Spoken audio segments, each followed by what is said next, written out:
what we should be doing is really the opposite of what we actually do. When we discover, what we should be doing, it seems to me, is when we discover a synthetic drug that seems to have promise in treatment or whatever, psychically or physically, then we should try to look for the plant or animal analog for it, the natural product that we could then work with in that way. We do the opposite, of course. If we find a plant that's promising, we go in there, we extract whatever it is, then we synthesize that, and then we sell that back to the third world countries. And that often is then completely different, you know. Cocaine, synthetic cocaine, is a completely different story than coca leaf. Coca leaf chewing is a health-maintaining practice. Cocaine snorting is a death-dealing practice. The same difference between sugar cane, raw sugar cane or sugar beet is it's a nutritional food. Refined sugar is probably an addictive poison. So I see the MDMA has a potential, you know, in the use of therapy, and it's very effective that way. But for people that want to heighten creativity, explore visions, other states of consciousness, it's not that interesting. And finally, I would say that the search for the closest plant analog of MDMA has already been pursued by some people, and I think the closest that we've come to so far is low doses of peyote. Mm-hmm. Low dose peyote in extract form, tincture form, is an experience very similar to MDMA. The same kind of open-heartedness, the same kind of empathy, same kind of energizing of attention, with certain advantages. And it does not seem to produce the kind of amphetamine drop afterwards that MDMA does, and it doesn't doesn't cut your appetite. In fact, it enhances your appetite and makes you eat. And there seems to be something that happens with proteins, which then enhance and prolong the effect. So that's another reason why you get the drop in energy with the MDMA, is because you don't eat, and this doesn't have that disadvantage. So, go with peyote. Mm-hmm. Yeah. Yes, I want to ask you something about what's really going on, and everybody's a part of, is I've just been experiencing myself personally a synergy or an accelerating of some kind of, I hate to call it a psychedelic movement, but in the past 3 months, the LA Weekly article comes out and I see Terrence McKenna reopens the doors of perception, and then I hear on the radio a few weeks later on KCRW, Mitchell Harding talks about the time he's doing acid, and every Friday there's like Sound 6, they're talking about doing acid, and I go, how come I haven't heard this for the past 5, 6, 7 years at all? If my ears been shut and I've just been oblivious, is it just because I'm starting to listen more? Or have you had a similar experience in the past few weeks, maybe past few months, a very fast growing interest by a lot of people, and I just am experiencing in Los Angeles, for this, when nobody talked about it. It seems like for 5 years, and suddenly I'm hearing all this input, and I'm fascinated, I'm turned on, I'm going, this is great, why did I think about this 6 months ago? Why is it happening just now? And it seems to be happening so fast and so strong. Is this true for you? Well, I think there's some kind of critical mass. Something is going on. But, you know, some of us have been talking about psychedelics for nearly 10 years, and from the very beginning people said, you know, this must be it. This must be the second wave. I mean, people have been anticipating and announcing the second wave since 1980. Maybe it is. I don't know. I mean, right now, the most repressive drug measure imaginable is making its way through the United States Congress. Yeah, this is a very minority position that you're looking at here. When George this is the Ojai Foundation. When George Bush is elected, they're going to confront people with the choice of a drug-free society with a trashed Bill of Rights, or the present state of anarchy. They're very upset. These polls which show that, you know, the number one issue is drugs.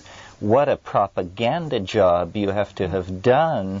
I mean, there are people starving by the millions, thermonuclear weapons stacked like cordwood, people not saluting the flag, the environment, and they say the number one issue is drugs. I mean, Can I reply to Amsterdam to go to the tea house together?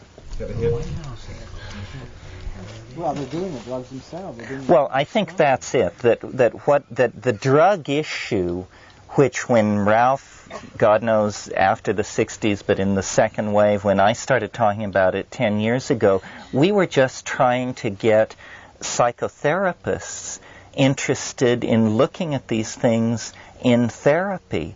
And meanwhile, all this stuff is going on about crack and heroin and Noriega and this and that. So I think what it is that drugs are apparently on the historical agenda. We cannot exist half stoned and half down. We are involved in a process testing whether this nation or any nation can be... No, I'm kidding. The point is, though, you see, intelligence agencies have a huge addiction of their own, an addiction for untraceable money. And since World War II, they have, whenever they got tight for money, fallen back on their connections in the junk trade and the coke trade. And this was more or less overlooked because it allowed the creation of clandestine anti-communist armies in places like central Burma and South America and Iran. But now what's happened is that these international dope cartels have grown actually stronger than the governments that originally created them. So now there's a great deal of hand-wringing in the chancelleries and war planning rooms because the drug thing appears to have run amok. And I think that we're going to have to probably look at... I think the government's concern is they don't know where they'll get all this illicit money if they legalize drugs, but they seem to have set their own house on fire. They have a tendency to do this. I mean, I think of George Bush as a man who, when he sets his hair on fire, he puts it out with a hammer. And let's hope so. And the psychedelic issue is this tiny subset, the little glitch, never mentioned over in some corner, while they wrestle about who gets the money. That's the real drug issue from the point of view of government. Yeah, Joan. Well, I think there's another factor here which was mentioned earlier, and that is with the increase of regulation of all aspects of our lives, so that there's a real decrease of freedom on all levels, that the impulse to actually create a context of liberation breaks out on many levels of society, not the least of which is a nostalgia for what broke open in the 60s. I agree. And not the least of which is the commercialization of shamanism. Oh, yeah. People want authentic experience. People want some way of authenticating their lives. I mean, we're just sinking in an ocean of bullshit and propaganda led down the primrose path at the end of the 20th century, so narcotified and propagandized and sold out and undercut, and people want some way of breaking out of that. And it's no mistake that it's happening on the eve of the presidential election either, where the shadow economy of the narcotizing drugs is in the background of this whole electoral process, and is actually the unexploded bomb in the campaign. But I mean, it's kind of... That's right. I mean, the drug in question is really up for grabs. It's not, by the way, I don't think it's not only cocaine and heroin, it's also alcohol. It's the whole range of anesthetic. Well, if you want to talk about, a new way of talking about the drug problem would be, let's talk about drugs in terms of what they do. What do we want, and what do they do? So here you have a family of drugs, and the typical image of the addict. What is a drug addict?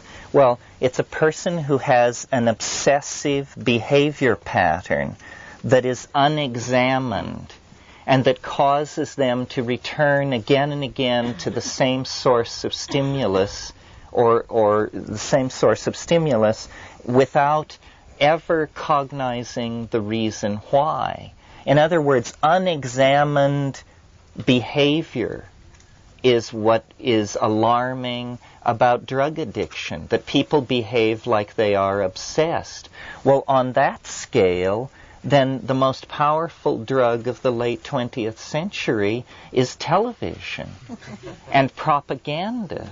And the way in which we consume propaganda is amazing. I mean, the most intelligent of us, the ones who hold ourselves most aloof, are probably junkies through and through when it comes to the media. And the media just makes you stupider and stupider and stupider. You become less able to formulate a creative response, less able to tell what is real and what is not, less able to empower yourself. And there's just more and more and more of it. The average American watches 6.5 hours of TV per day. Average. Imagine if a drug that you smoke or shoot or snort had been introduced into this country after World War II, and that now the average American was consuming 6.5 hours a day of this thing. I mean, you would have the fundamentalists foaming at the mouth. There would be riots in the street. It's that we define these things so oddly. We don't attempt to make sense. What I was trying to say this morning about the fact that we must change our minds. We must change our minds. Business as usual will lead to exacerbated conflict over resources and turf, and eventually thermonuclear catastrophe.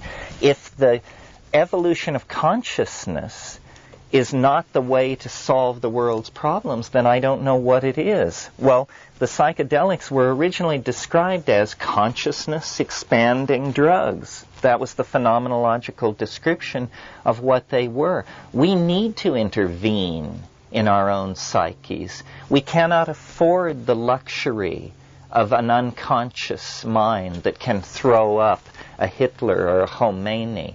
We cannot afford the unexamined obsessive behavior pattern that leads us into a conditioned response when somebody leans on our territory or insults our racial heritage or something like that. We have to realize that it is going to take creative intellectual engineering to steer us through the narrow valley of being. And it's always been that way. This is what shamanism is using plants to balance and control what is otherwise an extremely violence-prone, neurotic species. The price we pay when the symbiotic relationship to the rest of nature is interrupted, we lose our bearings. I'm not talking metaphorically. I don't mean about sniffing the air and making medicine wheels. I mean about putting the chemicals, the enzymes from the natural environment into your body that create the seamless web that unites us to the purpose of the planet. These psychedelic compounds are bearing information. They are pheromones from the body of Gaia that we, by imbibing, can then attune ourselves to the larger purposes of nature, so that we then can fit ourselves into the picture. We have a purpose. It is to care for the planet, to nurture it and lead it forward, much the way bees do, much the way termites do. But we are conscious creatures. Our caring, our honey making, our architectonic activities operate on a different epistemic mode because we have somehow one foot in a higher dimension. This is the mystery of ourselves. Well, I just want to do the Sasha Shulgin little number and just look at it, just because, I mean, this is a hell of a rave you just did. So do the number already. It's real simple. Mushrooms growing bullshit. I mean, I get this, as I listen to you, I feel like the mushroom is out there, and it's kind of like an implant when you take it. And it actually shifts the context. Whereas I look at it in a certain way as not the end, but one of the means. and that it's not an implant, but it's actually a context actualizer, if you will.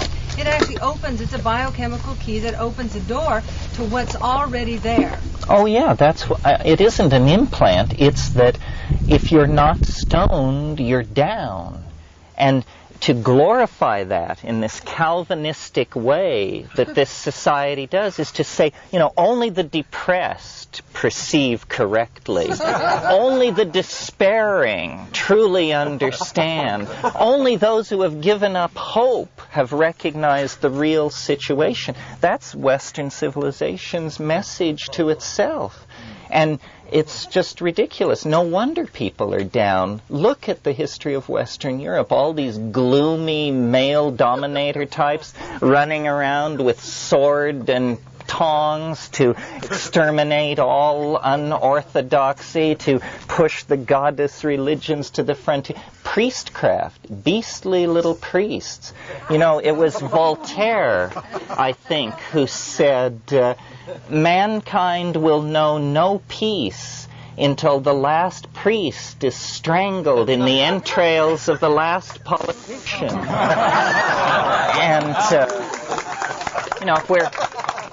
if we're talking about shamanism, we're talking about the primary stratum of religious experience, which has been ripped off and sold down the river by every band of beastly little priesties that have ever come along. And they were the inventors of hierarchical orthodoxy. They are the ones who taught kings and popes their trade. But it's true that what they're against is the experience. They're not against. It's not the drug per se. That's also true for the psychoactive drug. Their importance is not the drug. It's not the plant even. It's the fact, it's the experience that they open up for you. That's the real significance, and that's the significant difference between psychedelic drugs and all other drugs: cocaine, heroin, alcohol, barbiturates, amphetamines. All alter your consciousness. They don't teach you anything. The psychedelic plants are teaching intelligences with which we have the ability to enter into a relationship from which we can learn something about our role on this planet, on this earth, in the network, in the interconnected web of all life. So you can have the experience that people have had, that you can learn from a plant, from eating a plant, what it means to be a human being. When you think about it, that's pretty peculiar. Well, one teacher that I worked with called them actually teacher plants. Yes, sure. Sexuality is a good intermediate example here, because orgasm is a buzz, and you don't have to wonder if they would have illegalized it if they could have. It's what alarms them, and so they make you feel guilty about masturbation. God forbid that you should even have impure thoughts. They just, try to say, do not experience your body.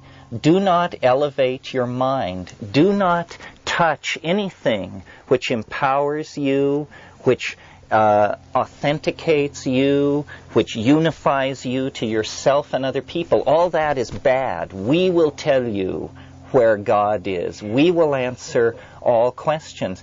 So the drugs really, it's interesting, they are like an augmentation of felt experience, exactly like sexuality is. And I think it's sexuality that has kept us sane. If they could have repressed it, they would have. God knows they tried hard enough. Now that's been broken open. The clawed hand of the paternal male ego has been being slowly forced open for about 500 years. I mean, it's been a long march. These guys had it all sewed up around the year 1100 or something. And 3000. Well, it comes and goes. Last week the Senate closed the hand a little. How? There's an anti-pornography bill that's just been passed by the Senate. It's on its way to the House. Yes. Well, this is another way of print, cable, television, etc. And mysticism, mystical experience, even without drugs. Mystics have always been heretics. They've always been at odds. The church has always felt uncomfortable. I knew a man who was thrown out of his monastery for having mystical experience, nothing to do with drugs. He just kept having spontaneous mystical visions, and they said, "You don't belong here." What? They were psychiatrically evaluated. Yeah. And off they went. I don't know, Jackie, isn't that true? Yeah. They told him go out and have a family, get it out of your system. The general social attitude toward madness, the fact that shamans, witch doctors, this is what they were called until 30 years ago when anthropology rescued the term shaman. There's great fear of getting off the track, of leaving the idols of the tribe behind. And yet the momentum of the idols of the tribe have pushed us to the point of global catastrophe. We must get off the track. The track leads right straight over the edge into an abyss. Obliteration. But the direction, don't you think we should be talking more to our leaders? I mean, they should be experiencing the same psychedelic things that we're experiencing. Well, the question then becomes, who are our leaders? Well, no, wait a minute. In fact, we know who our leaders are. They're the people in power.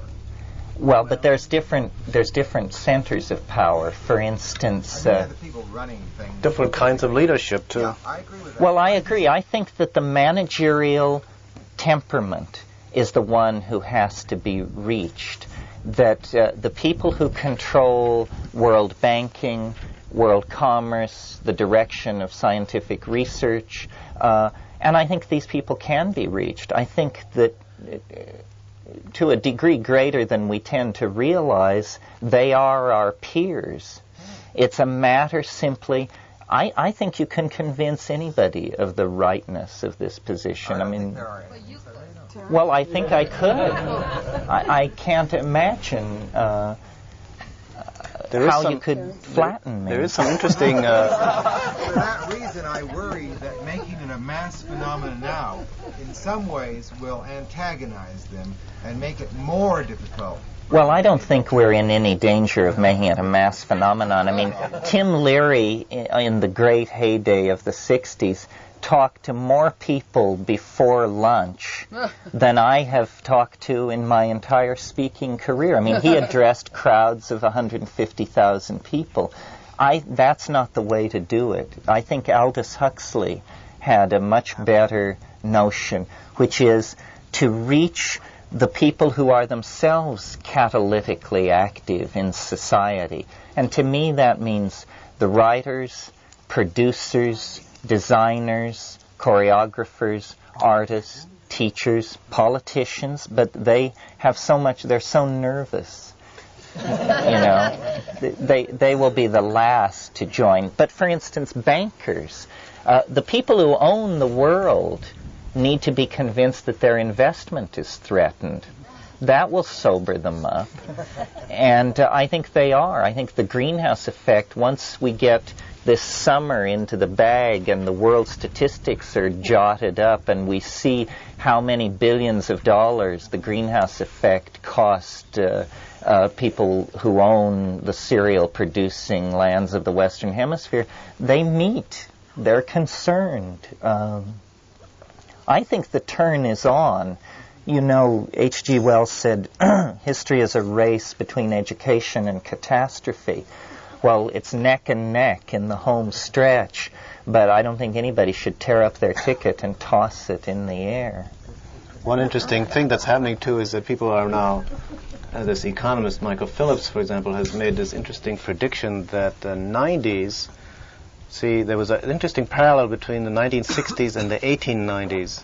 They both were times of social revolution, new ideas.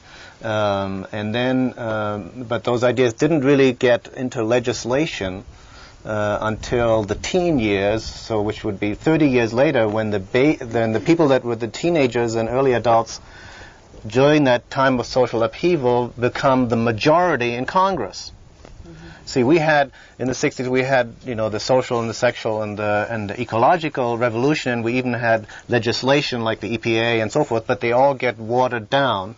and basically it comes back to making deals and business as usual.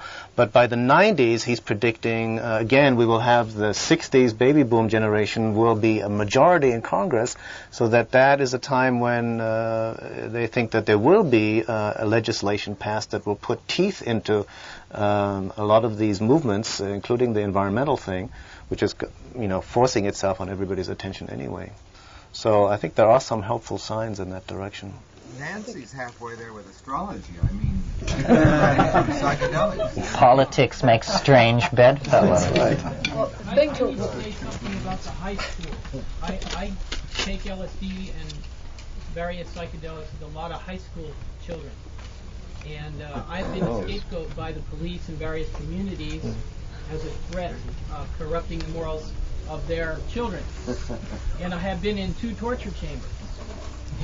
One in Florida and one in Colorado for that. But what I wanted to say was that the law just put all drugs, including psychedelics, in a taboo thing. And a lot of the high school children, they're taking all kinds of drugs. And I've taken LSD that they have given me, and it's not real LSD, and it affects your nervous system, it makes you shake, it doesn't make you aware, it makes you dumb.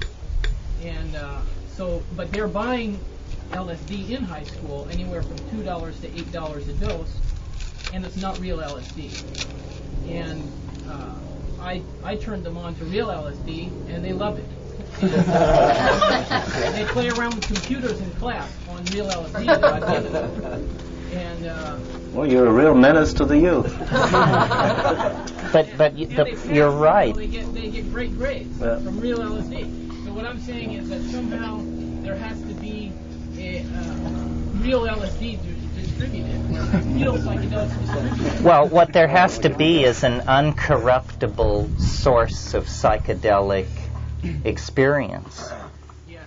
And, in a sanctuary environment also. Well, in some way it has to be uncorruptible, and the best way that I've found is to urge people to grow mushrooms, because the mushroom itself then acts as the purity maintainer, the quality control.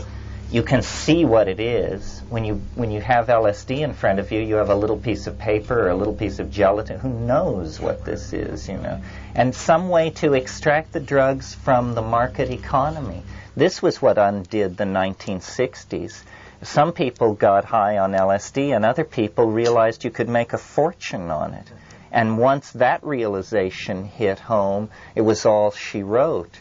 So there has to be some way of taking the opportunity to create a huge financial empire out of it.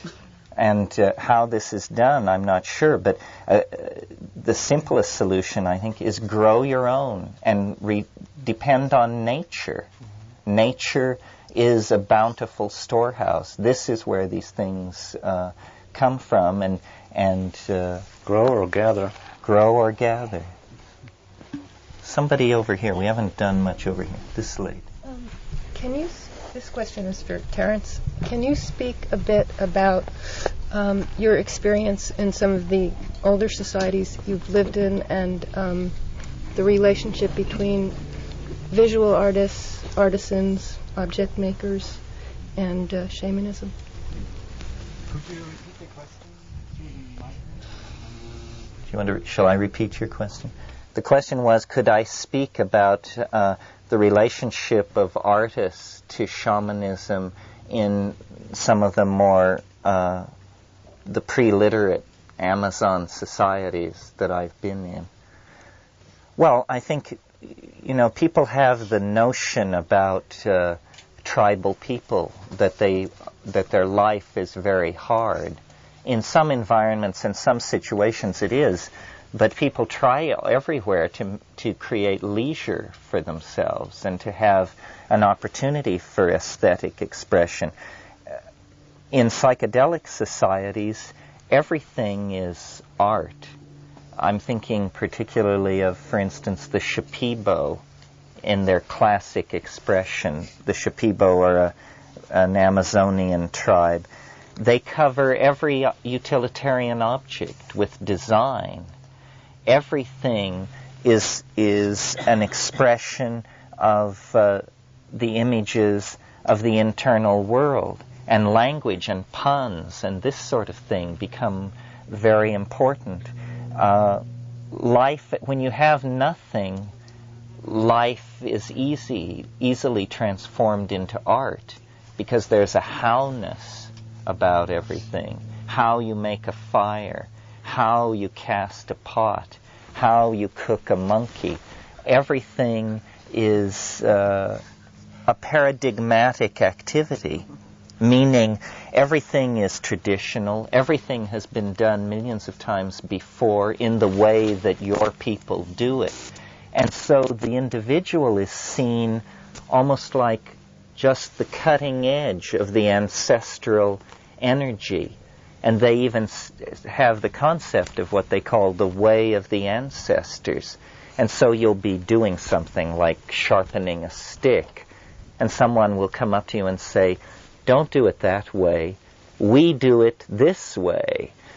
This is the way of the ancestors." Then they show you how to do it, and sure enough, it is easier to do it that way, probably because this is the morphogenetic field of the how-ness. And I think Ralph mentioned this morning the confluence of yoga, alchemy, and shamanism in the Taoist tradition.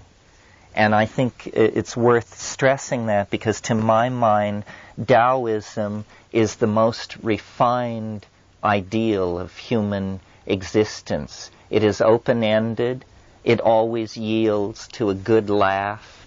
It's not dogmatic. It's rooted in nature.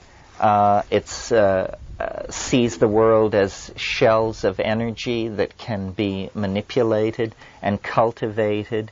And I really see Taoism as something broader than the nature religion that arose in southern China pre-Confucius and so forth. I see it as the kind of natural way of being in the world that tribally alive societies settle into. And it's what we're trying to recreate. Appropriate activity. That alone would create a world-informing revolution. When I say that we must change our minds, the physical accompaniment to changing our minds is that we will begin to behave appropriately, bury our shit, manage our resources, lower our voices. It's simply awareness and awareness of awareness. And this is what these societies have that we have lost. And I think it's because the male ego is a wart on human perfection. And everybody has one. It's not a put down of men. The male ego is a part of the repertoire of every human personality in the modern world. But it is unnecessary, divisive, and out of Tao. And this reconnection with the Tao, with the flow, with the invisible, the spirits, the energies of sky and water and earth, the psychedelics impel us into recognizing these things, but it's our own intent that can allow us to bring these things back into the world and apply them. So for me, that was the lesson of so-called primitive people. You want to talk about that? Well, the only thing I would add to it would be that the male ego has come out of touch, but it can be reconnected. There's nothing inherent in that structure, that psychic structure or function in itself. The ego is simply that function that through which means of which we function in the world. What gets it into trouble is this thing of assuming that it knows the only reality, and it has claim to value over other. It's not a relatedness, it's a superior, separative, superior, dominating, controlling trip that it tries to run. But at the same time, the Taoists show to a way of functioning with decisiveness. Taoism is not a passive or inert or quietistic religion or practice at all. It's being able to act and to function with the flow, with the grain of nature, so that your actions are in harmony with nature and therefore by themselves successful. And Taoism has proven itself to be remarkably resilient. It's not by any means a religion of ancient China. It's a 5,000-year or longer tradition and teaching that is alive and well to this day in communist China and other parts of the world. And we also have to recognize that we're not going to be able to go back to a hunter-gatherer lifestyle. We're never going to recreate great areas of wilderness we've lost. We're never going to be able to get away from city living. There is such a thing as urban shamanism, and it's one of our tasks to really invent that. That's something brand new. Aboriginal cultures do not have it. How do you live in a city environment in the late 20th century while recognizing that in this city environment too, the other worlds, the worlds of spirits, of animals and plants, is right there in the streets of New York and under the concrete, in the sewers. Some of you may have seen this film, The Last Wave, which is about the Australian Aboriginal, the survival of an Australian Aboriginal culture under the streets of Sydney. It's a very interesting story. So this is where, this is going to require all the resourcefulness that we can come up with. We have to study the past, take, the valuable lessons that we've forgotten, bring them back into, put them together with the new information that we're getting, that science has presented us with, plus our knowledge of the limitations of the existing political structures, and go to work, and use whatever you can. Spoiled. How do we step aside from the information that, all of us here obviously must think about this, is information coming through the television or the great mediator. This fascism that's so subtle because it's so sub-embedded, because it's entirely a censorship of economy. So you experience it just a pragmatic reality. You don't experience it as what it is, controlling and telling us how we are to perceive reality. And, we had the 60s, we had an inkling of the shamanic or the experiential, then that was pushed aside. So I think it's a test case to watch with this election. I'm sorry that you said when Bush is elected. I'd like to think that's an if. But when you talked about that unexploded bomb, well, let's see how the forces of disinformation can repress that unexploded bomb and allow Bush to get reelected, or how to learn to continue to look between the lines and not... I was close to historical events, learned to look between the lines, and yet I ingest daily stuff that I don't question because it seems low on the order of priority, whether I should look and see what is this really about. But we're given a 360 hologrammatic redefinition of our reality entirely through the media, and lazily we consent and co-create by ingesting it. So that's the thing, to sidestep that and look for the nature ally. You have to look at it with the same attitude as you look at visions presented to you in a drug state or in a dream state, with that same impeccability, with that same discrimination. Keep testing, keep looking. Use what you know. Compare. Does this true for you? Is this what's really behind it? What's the hidden message? What's the hidden agenda? And trust your instinct. Barraging us from television or from the media is exactly. It's a complete mix of truth with undescribable dosages of fantasy, hallucination, projection, disinformation, malevolent intrusions, and there's no shortcut. There's no way of sidestepping it. You can't sidestep it. You have to confront it, deal with it, look at it, know it. But when you look at the cultural images that we've inherited, I think it's very easy to see that monotheism is a great deal of what lies at the root of our problem. Because, it was Jung who made the observation that as we picture our gods, so then do we model our psyches. That in fact our gods are models of our psyches. And monotheism, which is basically the idea that God is all-powerful, omnipresent, male, and not to be trifled with, if that's your model of the psyche, well, then you're describing someone who's extremely pathological. That is a pathological model of the personality. And yet, how many generations of men have behaved as though they were Yahweh? And we buy into this unquestioningly. The issue of You know, avoidance Yahweh is exactly that. is the only God, the only divinity, the only God in all of world mythology who never has sex with a female. Most other creation myths involve sexual or have consorts, the Indian god. Yahweh, who is the Christian and basically the Islamic god too, is the only one who never has contact with a female, either human or divine. It's pretty interesting. That's our God.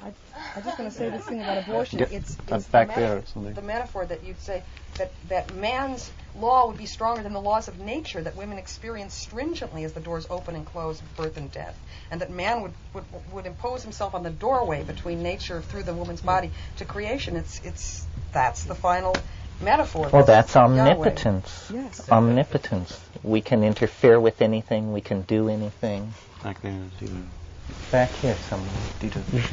I mean, much or not close to all of what you say is really pearls to my ears, and I feel there's a resonance, especially when people have waited to hear something described in a certain way. It's like coming home. There's a real fine edge that I feel in myself when we get to a place of an us and them really strong. And I noticed that when this man brought up the thing about the politicians, you know, there was a certain uncomfortableness and a kind of laughter that very easily came forth.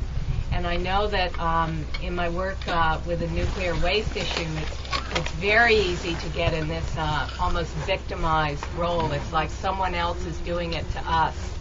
And it seems to me, in part of almost strategizing together, if we really want this truth that you're, you know, describing to really be present on this planet and in our midst, that there's one aspect of like we have work to do ourselves. That's to me the strongest thing that you said. If you can really embody it impeccably and continue to look at your own homework, that you don't have to so much worry about what's going on around you.